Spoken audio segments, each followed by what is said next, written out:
Hey, stop! Tu roules sur le boulevard BD, cet album est fait pour toi. Les Cowboys sont toujours à l'ouest, tome 2. Il y a bien longtemps, Star Wild Ranger était une légende vivante, un héros du Colorado. Le cowboy solitaire pouvait tuer une mouche en plein vol, ne ratant jamais sa cible. À la maison de retraite, les Séquoias, il a du mal à viser la cuvette. Tout a une fin. L'aventurier a roulé sa bosse dans toute l'Amérique.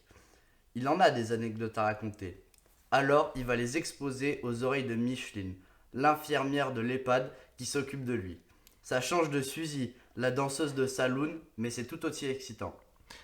Star Wild a eu un ami très fort pour retrouver les personnes disparues. Il s'appelait Kevin Crockett. C'était un descendant du fameux David Crockett. Les neiges du Wyoming n'avaient pas de secret pour lui. Dans le désert du Chihuahuan, c'est la belle Charlie qui fait sa loi. N'en déplaise à son époux. Dans l'Oregon, les célèbres détectives de l'agence Pinkerton vont y laisser des plumes face à un tireur d'élite hors pair. Les HPI, ce n'est pas une mode qui date d'aujourd'hui. Retour dans la neige avec les monts Blackfoot dans les Rocheuses. Rien ne peut empêcher le trappeur de faire des kilomètres pour retrouver l'amour de sa vie.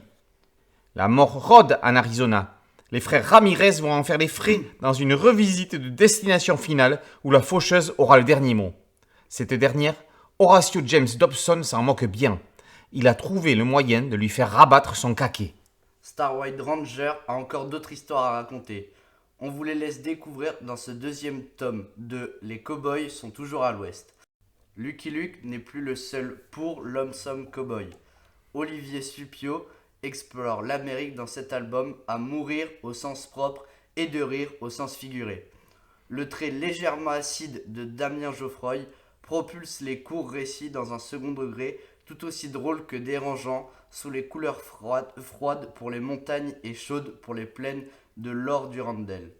Si l'on a pu reprocher jadis à l'humour fluide d'être sexiste ou gras, sans le renier pour autant, d'une série comme celle-ci montre comment il a su évoluer pour atteindre une exigence et un second degré plutôt fin.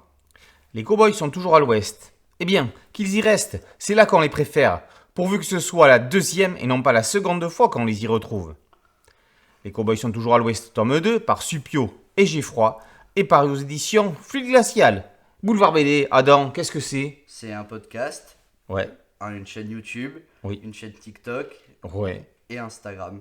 oui, et un site aussi. Et un site internet. Voilà, on peut tout faire, on peut lire, on peut écouter, on peut voir. C'est formidable. Tu connais mieux que Boulevard BD, toi? Non. Non. Il n'y a pas mieux Il n'y a pas mieux. dans ce game-là. C'est ça. Allez, à très bientôt sur Boulevard BD. Ciao.